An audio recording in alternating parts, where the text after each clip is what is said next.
Objectivity menggantung, atau dalam bahasa Inggrisnya adalah between facts and norms, antara fakta melawan norma, atau antara fakta-fakta dan keabsahan normatif. Habermas memulai dengan satu pengantar bahwa di Jerman sudah lama sekali filsafat hukum tidak didominasi oleh para filsuf. Siapapun bisa membicarakan filsafat hukum. Kalau kita menggunakan standar yang tinggi, perbincangan tentang filsafat hukum itu paling tidak harus mengutip Hegel dan Immanuel Kant. Hegel dengan cara dialektikanya dan Immanuel Kant dengan konsep hukum dan moral. Dua tokoh besar ini, Hegel dan Immanuel Kant, selalu mewarnai standar tinggi itu. Di sisi lain, kalau kita mempelajari filsafat hukum, kita selalu dikenalkan dengan dua cara belajarnya juga.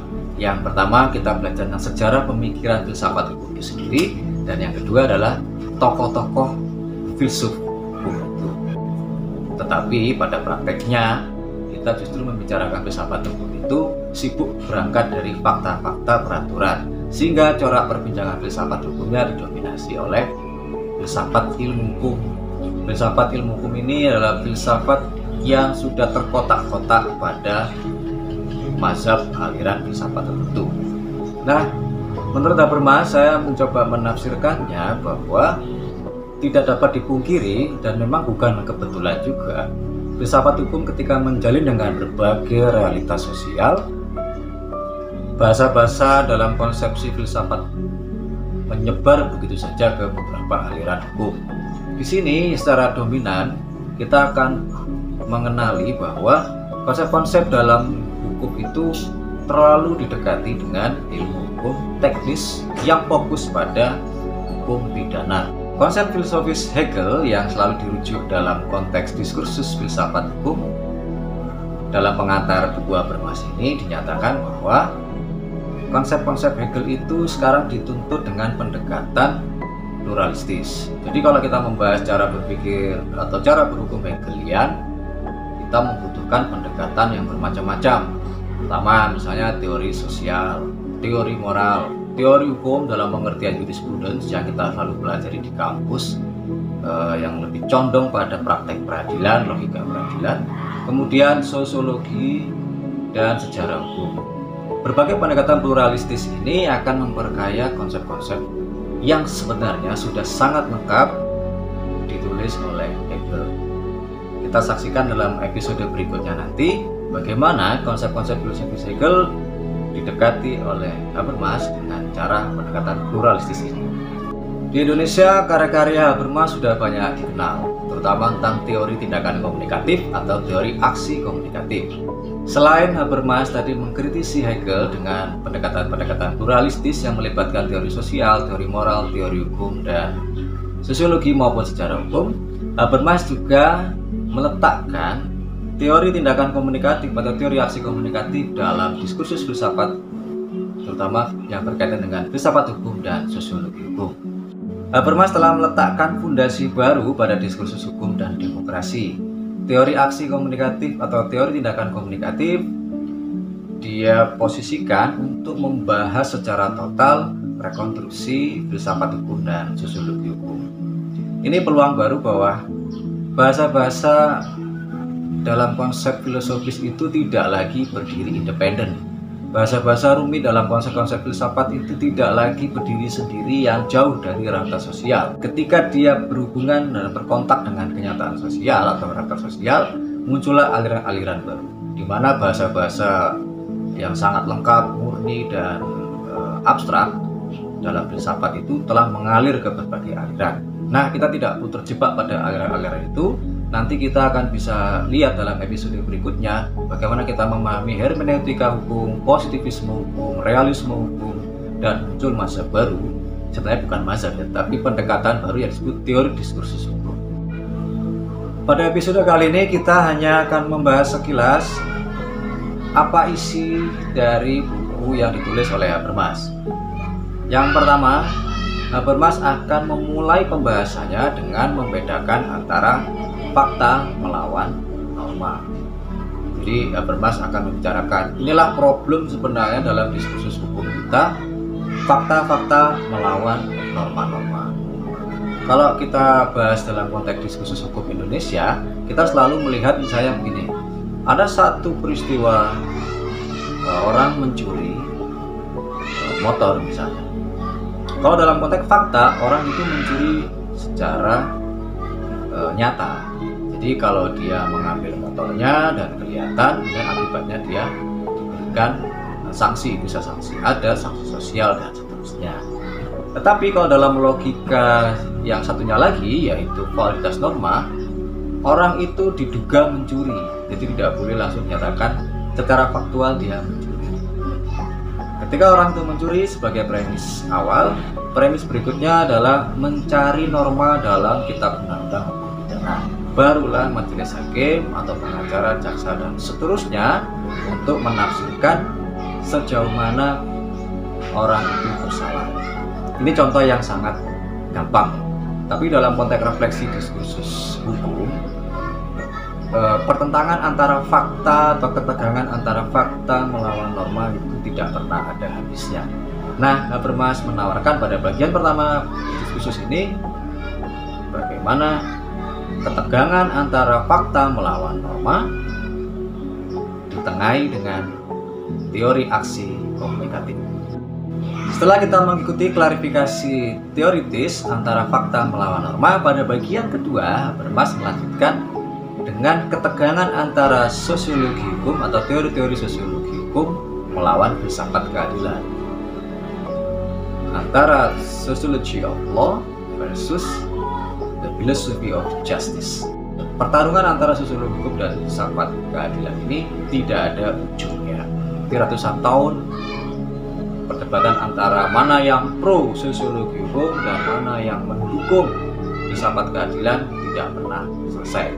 Maka Habermas melakukan klarifikasi teoritis terhadap sosiologi hukum dan filsafat keadilan. Ini akan menarik sekali bagi teman-teman yang berkecimpung dalam penelitian. Ketegangan antara sosiologi hukum dengan filsafat keadilan ditengahi oleh Habermas dengan etika diskursus. Bagi penyuka dan peminat maupun pembaca buku Habermas tentu sudah mengenal etika diskursus atau etika wacana. Teori diskursus hukum ini diuji pada isu-isu sentral atau isu-isu pokok dalam diskursus hukum di dunia.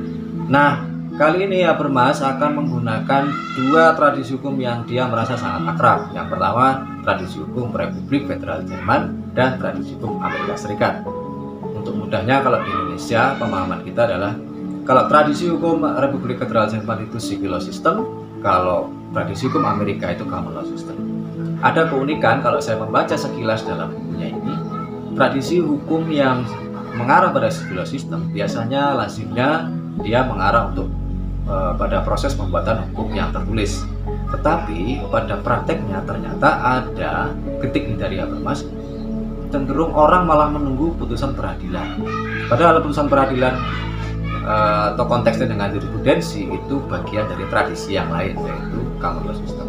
Di sisi lain, tradisi berhukumnya Amerika Serikat yaitu common law system yang mengandalkan pada konteks realisme hukum, putusan yang memang ditunggu-tunggu oleh publik, ternyata mulai berbalik arah. Tradisi hukum Amerika Serikat berbalik untuk merancang peraturan tertulis, peraturan-peraturan atau hukum tertulis demikian banyak. Ini terjadi pertukaran bahwa kita tidak lagi perlu memperdebatkan antara civil law system melawan common law system. Bab ke-7 dan ke-8 Habermas mengenalkan cara untuk mengkritisi konsep-konsep normatif dari politik deliberatif. Musyawarah misalnya, secara nalar kolektif kita mengenalnya sebagai konsep politik deliberatif. Tetapi belum tentu. Kalau musyawarah itu rasionalitasnya instrumental dan dia hanya melaksanakan tujuan-tujuan politik jangka pendek tertentu, maka tentu dia masuk kategori politik deliberatif secara nyata atau secara substantif. Ini misalnya kita jumpai dalam konteks musyawarah perencanaan pembangunan desa. Kalau semua bahan sudah disiapkan, tidak ada diskusi yang rasional dan komunikatif, maka itu bukan kategori politik deliberatif. Tetapi secara normatif bisa disebut politik deliberatif, hanya saja kurang legitimasi. Habermas meluaskan teori diskursus hukum ini pada hubungan antara hukum dengan demokrasi dan legitimasi ditempatkan sebagai penawarnya. Bab terakhir dari buku Fakta Melawan Norma adalah Habermas membawa secara bersama-sama teori hukum dan demokrasi.